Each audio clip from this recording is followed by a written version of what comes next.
Hello, young lady. How are you? I am doing so well. And I love the fact that you call me young lady. I will take that all day long. So tell us, who are you and what do you do? I am Joie Kercher, and I am the founder and CEO of a company called Your Network Now.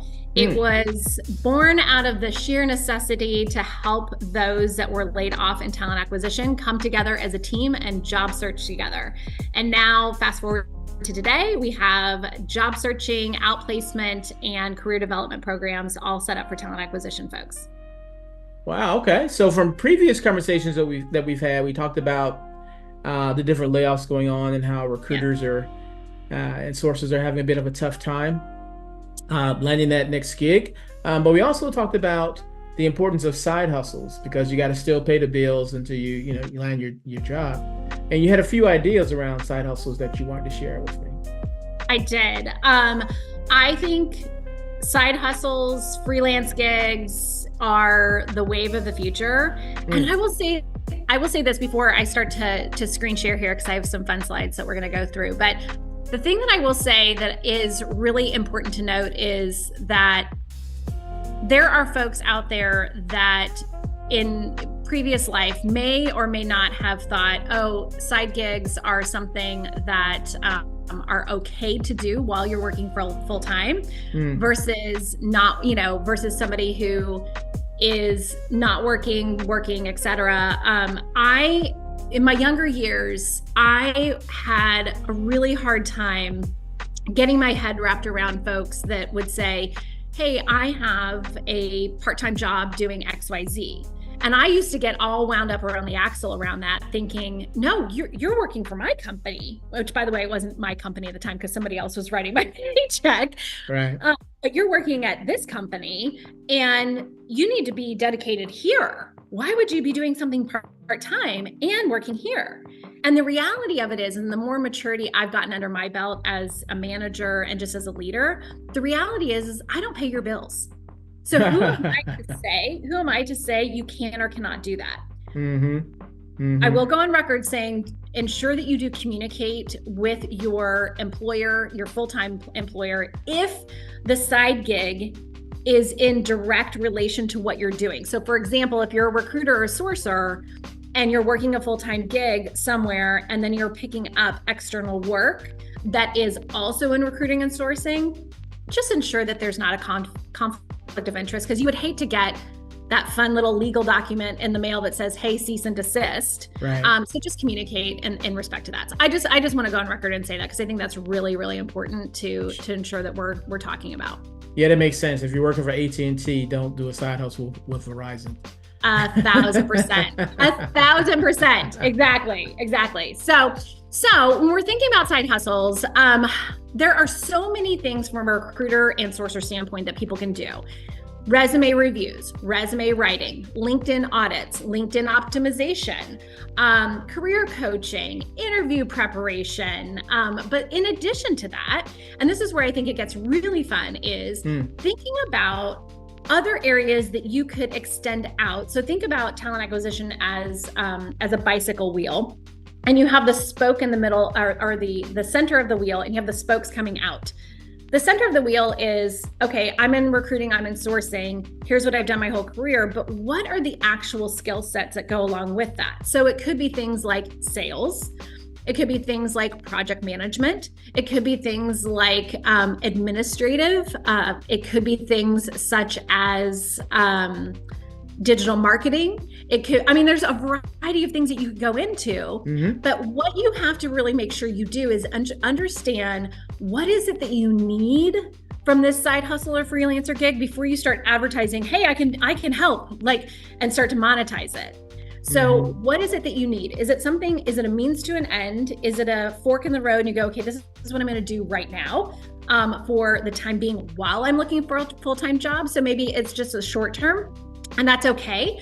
Or is this something that you're looking for sustainability and stability in regards to paychecks so that, God forbid, knock on wood, should layoffs happen again, that you're in a better position to be financially stable and not have to be in a stress position when you're looking for a job. So define that need. You got to do that first and foremost.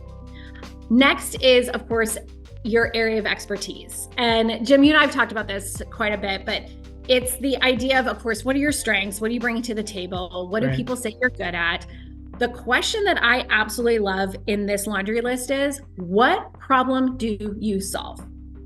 And if you cannot answer that, my concern is, and my fear is that you're going to go out and you're going to try to monetize something that you think the audience needs or wants. But if it's not solving an immediate problem, you're not going to get any customers, right?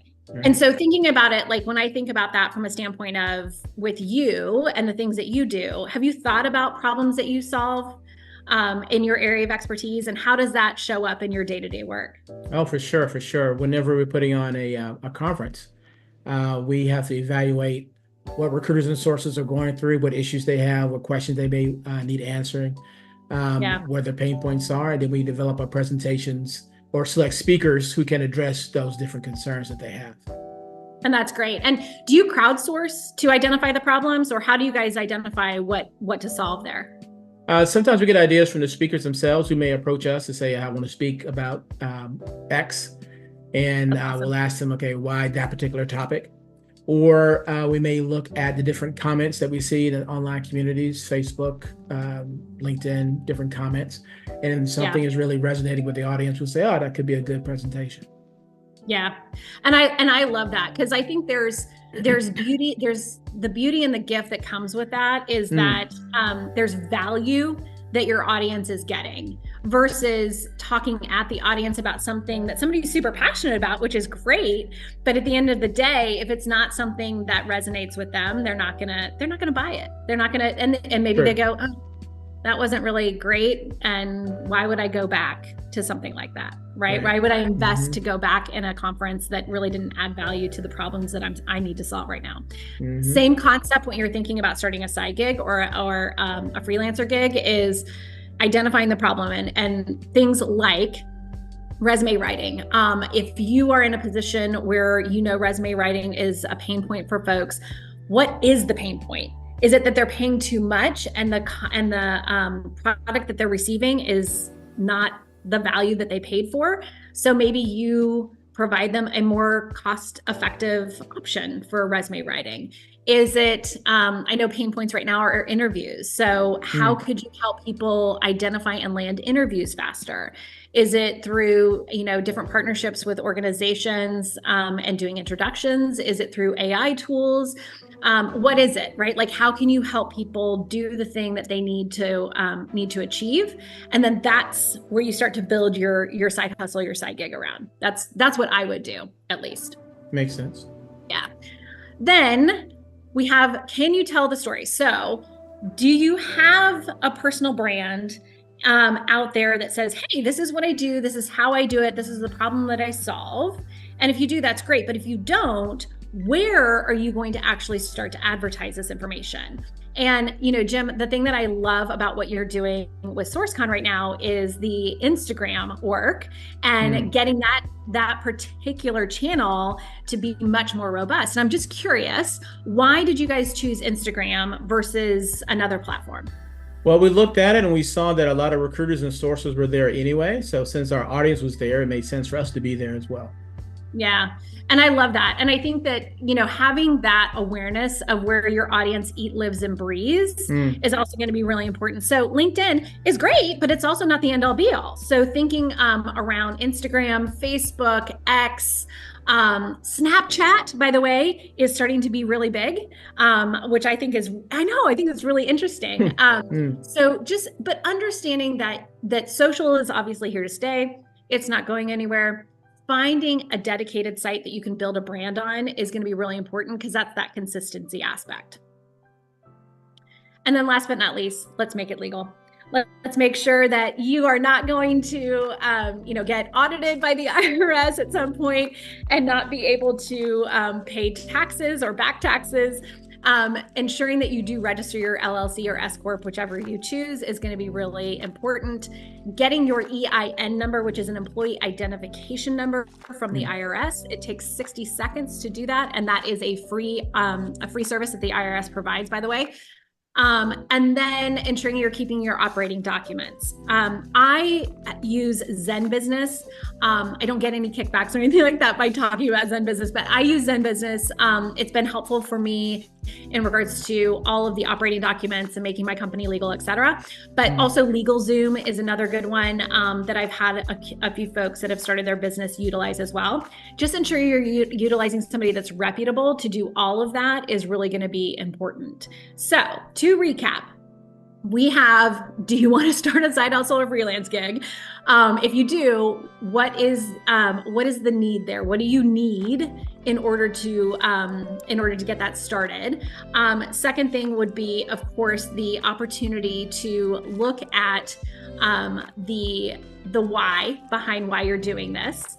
And then we have to make sure that you are thinking about all of the branding, the storytelling, the problem that you're solving. And then underneath everything is to make it legal so that you can make some money and start to monetize this.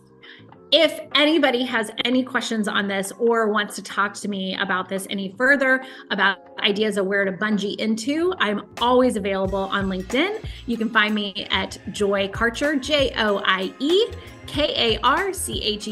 or at Your Network Now on LinkedIn. Operators are standing by. Thank you so much for your time today. I really appreciate this great information. My pleasure.